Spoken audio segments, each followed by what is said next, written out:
Hi, and welcome to Chapter 15, Ecosystems and Communities. So I guess we're going to start out with ecosystems and then move on to communities, but I suppose I should define ecosystems for you. Ecosystems is, well, okay, it's a little weird because it's based on this term community that you haven't learned. So an ecosystem is a community of organisms. That just means a bunch of different species living together in the same location. So an ecosystem is a community of biological organisms and really kind of focusing on the non-living parts or components of that world in which they interact.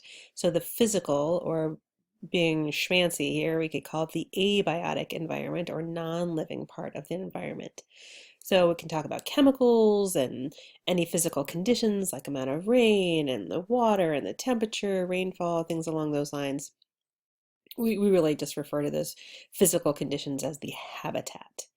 So when we study ecosystems, we really tend to focus more on the physical abiotic environment, even though we're really talking about how the living things are interacting with that physical environment.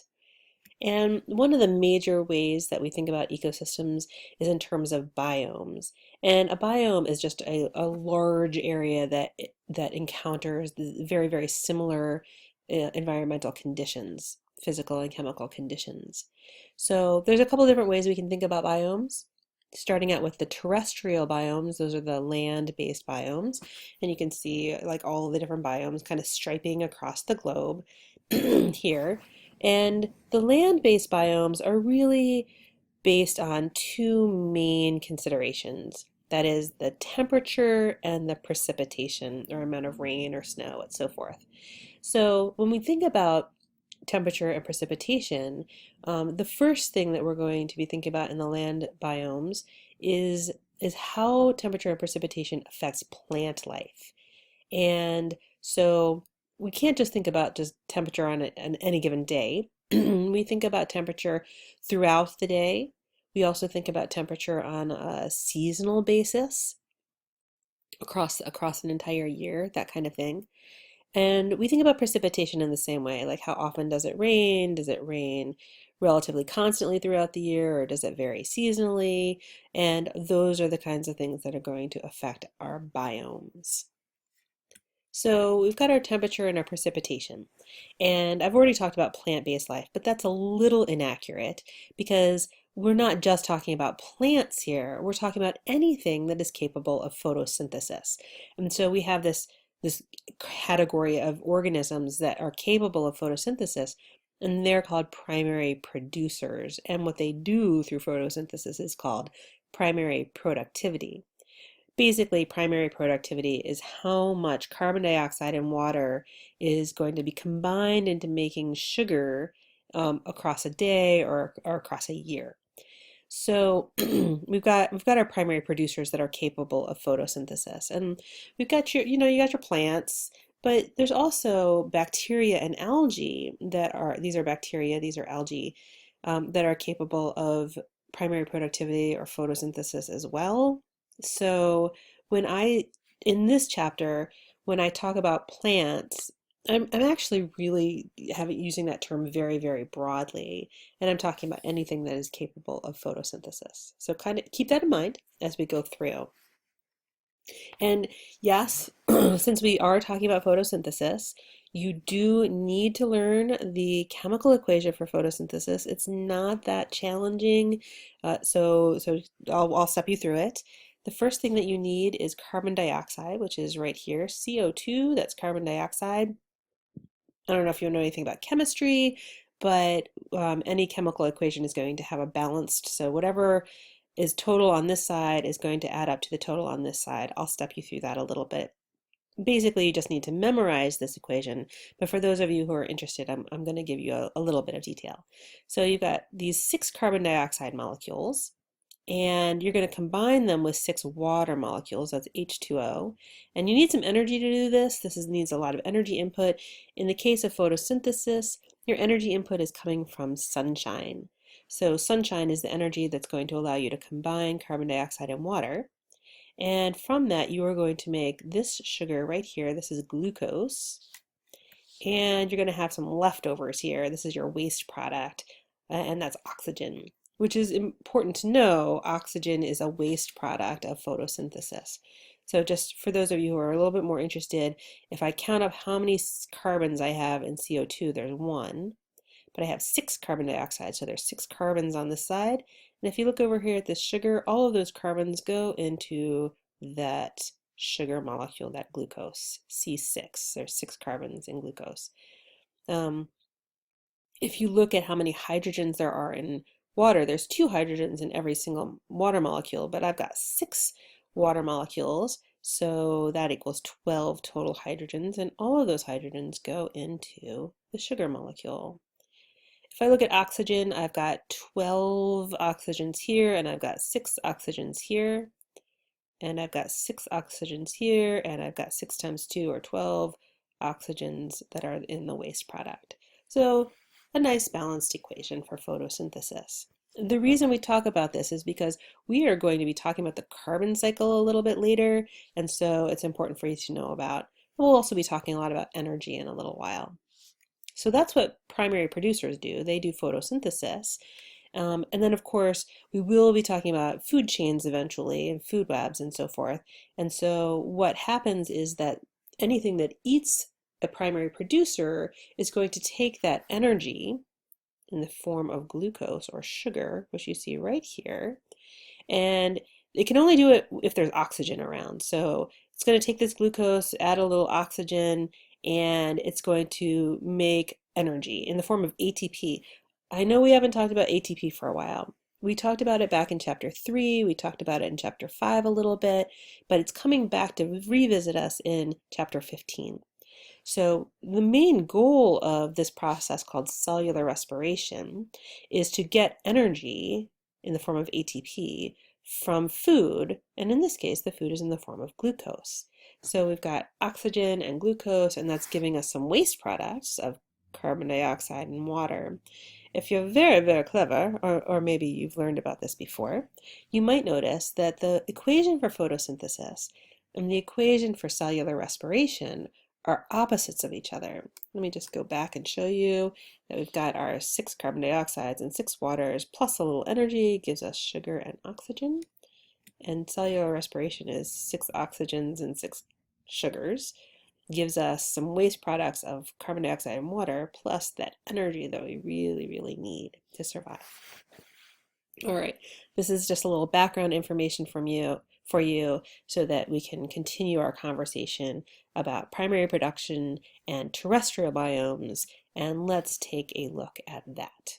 So our terrestrial biomes, there's 9 of them that your book brings up. Some books talk about more and some less. I'm just going to briefly step you through some of these biomes, talk very briefly about the conditions that go into affecting these biomes, and specifically focusing here on precipitation and temperature.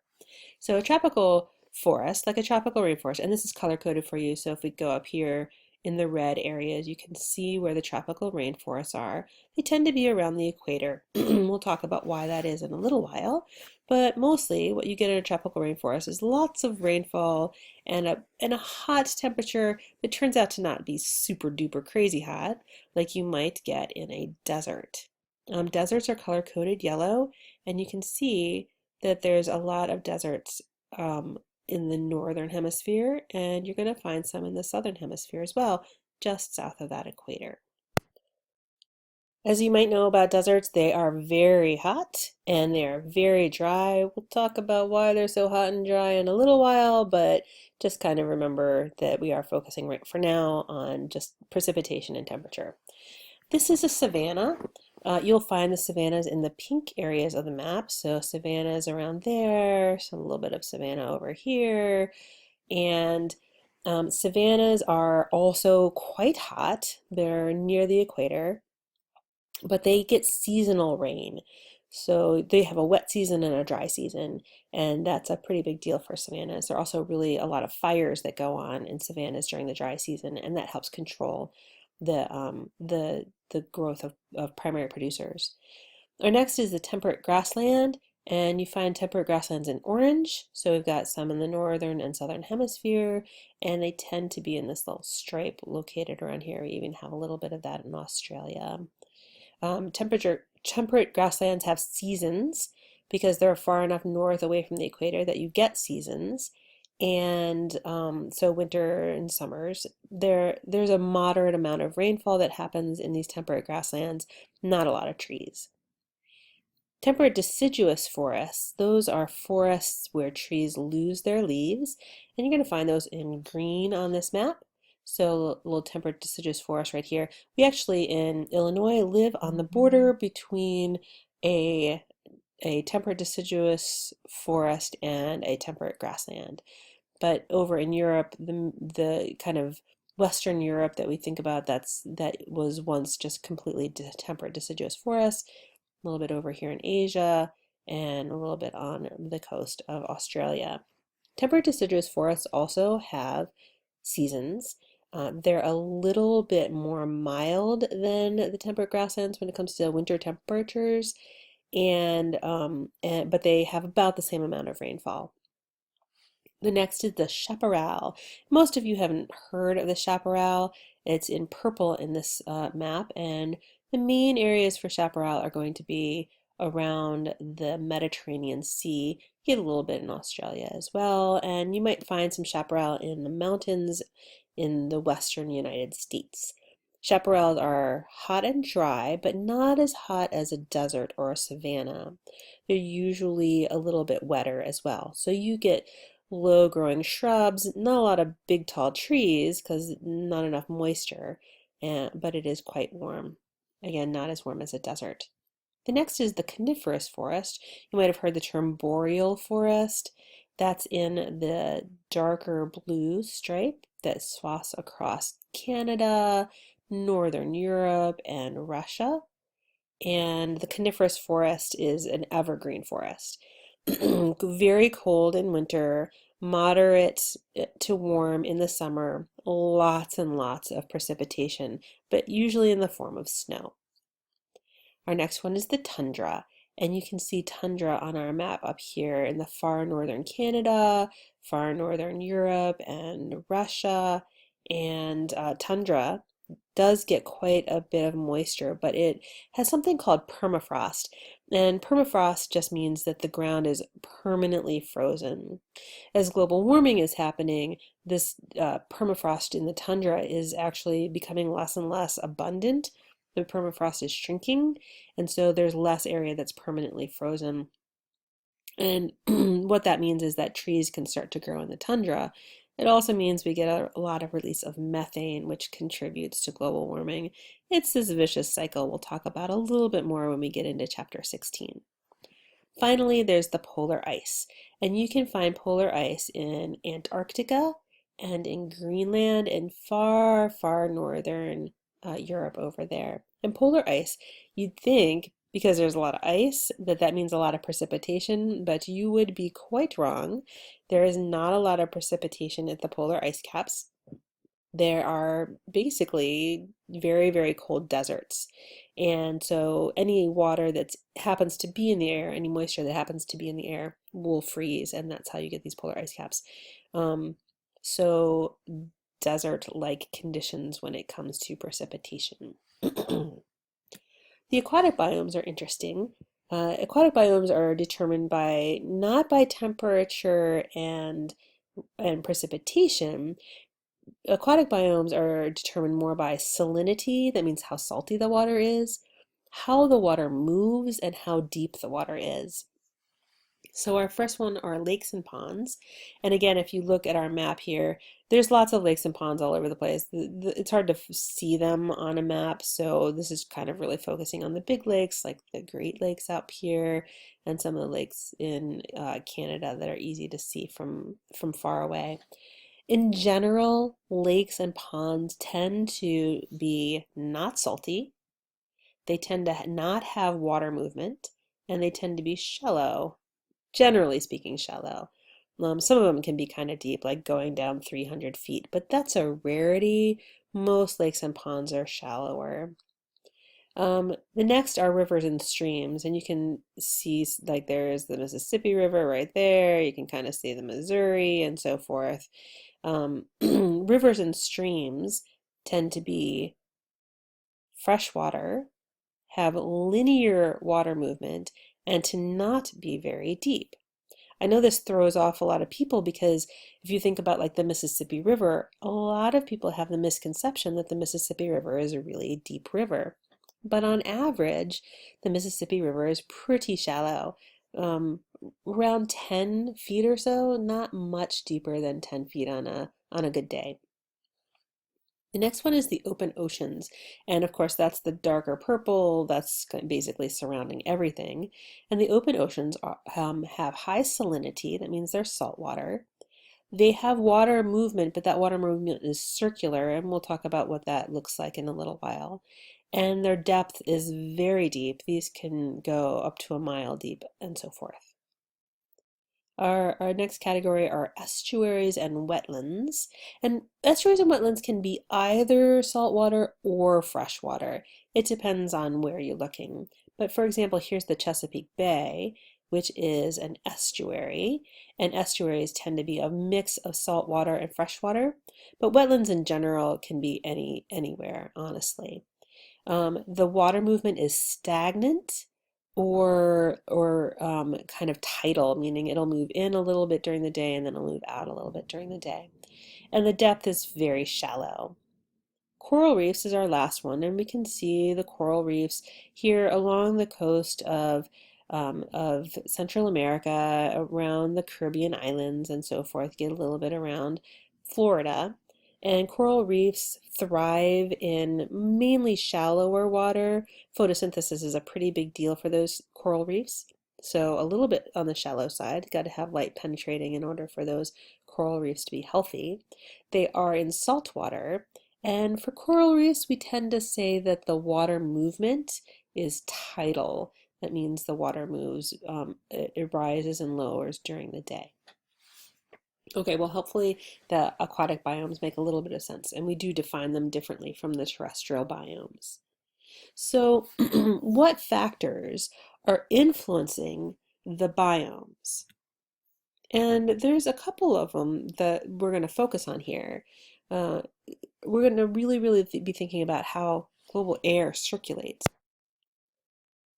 And the things that, I mean, I know this is going to sound a little funny the way I'm wording it to you, but the things that affect air circulation, which of course affects temperature and rainfall, are twofold. Number one, the earth is tilted, and the tilting of the earth affects the seasons. Also, turns out the earth is round. No matter what the celebrities are saying these days, the earth is in fact round, and it's the roundness of the earth that influences temperature. So I'm going to step through both of these with you. We're going to start out with the tilting of the earth. And the earth is not, if you think about where the sun is, the earth isn't like a 90-degree angle towards that sun. It's tilted 23.5 degrees. And because of this tilt of the earth towards the sun, sometimes the northern hemisphere is tilted towards the sun. That would be summertime. And in our summertime, the southern hemisphere is actually tilted away from the sun. That gives them a wintertime. And the opposite of true, of course, is true, of course, for our winter. In our winter, we are tilted away from the sun, so we're not getting as much sun energy. And the southern hemisphere is tilted a little bit towards the sun, so they get more sun energy, and they have their summer. On the equinoxes, that's where the days are equal in length. We are at basically a 90-degree angle. And it has to do with this rotation of the Earth around the sun. Yes, I'm sorry if I'm the first person to tell you, but the Earth does, orbit around the sun and not the other way around. Copernicus was right. Go Copernicus. Okay, so sorry about that. So the next thing is that I need to tell you is that Earth is in fact round. This is important because the way that the sunlight hits the Earth is different depending on where you are located on the Earth. So for just a second, let's think about the equator. At the equator, which is for the most part of the year, it's the region that's kind of curved closest towards the sun. You can see here, and and so the rays of the sun, when they hit the area of the earth that's the equator, are really dense in energy.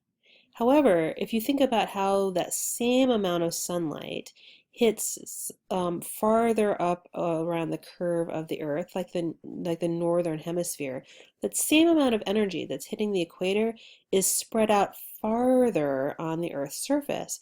And so there's less energy per square area hitting the earth up here compared to here. So lots of energy here, less energy in the northern hemisphere, and less energy in the southern hemisphere. It's spread out over a larger area, and so the equator is warmer. That's why the equator is warmer, because the earth is round. So whoever is saying these days that the earth is flat because that's the way it looks, they know nothing. Literally. All right, so Earth is tilted and Earth is round. This contributes to temperature and to rainfall, and that's what we're going to explore next, is exactly how this rain happens, how this rain forms. So it's a little complicated, but it's not too bad. So the first thing that you need to know is that when the sun hits the Earth, it's not actually warming up the atmosphere itself. The atmosphere is too diffuse for it to warm up much. It's actually the sun is warming up the surface of the Earth, including the land and the water. And when that land and water heats up, as we know, warm air rises. And so what we get here is this warm earth. The surface temperature, again, it's not warming up the air up here, it's warming up the surface. And it's that warm air, that's the warm earth, that is forcing the air to rise because warm air rises. But of course, here's the conundrum. As that warm air rises, it gets farther and farther and farther away from the source of the heat, which once again is the earth warmed up from the sun. So warm air rises. As it gets farther and farther away from this warm source, it cools down. And here's the thing about cold air. Cool air cannot hold as much moisture as warm air. And so we get rain. The cool air drops its precipitation, drops its moisture, and that's why it rains. So I personally think that's kind of cool. Like the sun is driving, it's the energy that's driving all of this rain and moisture and precipitation and temperature, and they're completely related to each other. And this is why we get biomes. Okay, so hopefully that makes sense to you, because we're going to start talking about how this rain forming affects primarily two main biomes. We're going to first talk about the tropical rainforests, and then we're going to talk about deserts. So just to remind you, tropical rainforests are in red, and deserts are in yellow. Okay, so let's take a look at this view. And remember, the sun is shining on the equator most densely, so we get the most amount of energy on the equator. And we just learned that warm air rises, so we're going to get a lot of warm air following the arrows. We're going to get a lot of warm air rising, and of course, warm air rising gets farther and farther away from that source of radiant heat, the Earth, and so it starts to cool down, and that's what the blue arrows are, that's cooling down. As that air cools down, it drops its rain. So where do we find those tropical rainforests? We find them at the equator. Make sense? So lots and lots and lots of rain here because there's lots and lots and lots of sun hitting the equator, lots and lots of energy. All right, let's continue following these arrows though. That cool air rises, and it rises and it's got to go somewhere. The cool air, now that it's cold, it's more dense, and so the cold air is going to fall somewhere. And you might think that the cold air might start falling here at the equator, because why would it go anywhere else? But remember that it's kind of still being forced up by the warm air that's kind of pushing that air up. And so it's got to go somewhere. So the air mass splits in two. Half of it goes north and half of it goes south. And let's just focus on the northern hemisphere for now because that's where we live. So the cool air is moving along, circulating along, being pushed up by this, I don't know, like a hot air dry hair dryer or something, being pushed up, and it's got to go somewhere. And where it does is it falls eventually towards back towards the earth at 30 degrees north, and of course at 30 degrees south. So as this cool air starts falling towards the earth, it starts to warm up because remember that sun is shining on the earth and it's warming up the surface. And so as this cool air approaches, as it falls down towards that surface, it gets warmer and warmer and warmer. And as it gets warmer and warmer and warmer, it clearly starts to heat up. But notice that there's not a lot of precipitation. There's not a lot of moisture in this air. It lost all of its moisture here at the equator. And so what we get is a lot of dry, hot air at 30 degrees north and 30 degrees south. And if we look at our map at 30 degrees north and 30 degrees south, we see deserts. Now, it looks really good at 30 degrees north and south in Europe, and that makes sense. We'll talk about why it looks a little bit strange in North America and South America in a little bit. But for now, just focusing here on this little stripe of 30 degrees north and south that we see, except for the Americas. And those are the deserts. Deserts are hot and they are dry. And that hot, dry air is formed by this warm, moist air losing its moisture, circulating around, coming back to falling down at 30 degrees north and 30 degrees south where it gets really, really warm. And that's how you get a desert. Now, there's other things that influence uh, uh, uh, weather as well, weather and ecosystems as well. A little bit of these are small scale, some of them are a little bit larger scale. I'm going to step through all three of them that your book brings up, including there's some modern influences to weather, and that is the heat island effect. That's your term. It's not written here, but that's the term we're going to talk about is the heat island. So a lot of asphalt and cement and buildings will trap heat very, very efficiently. And so it turns out that cities are much warmer by several degrees warmer than the surrounding countryside. And so we get a little bit of heat island effect going on. Another thing that modern landscapes do is that they create windy conditions. So what built tall buildings do is they force the air that's flowing through to go up and then go down, and that causes wind. We think about Chicago as being the windy city, but if you've ever walked around downtown St. Louis where the tall buildings are, you're going to experience that same kind of windy conditions. It is very windy in Chicago, don't get me wrong. But the main natural formation of affecting of weather on a slightly smaller scale than the entire globe, but it's kind of a big deal, is the formation of rain shadows. And rain shadows, that's your term, form in the presence of mountains.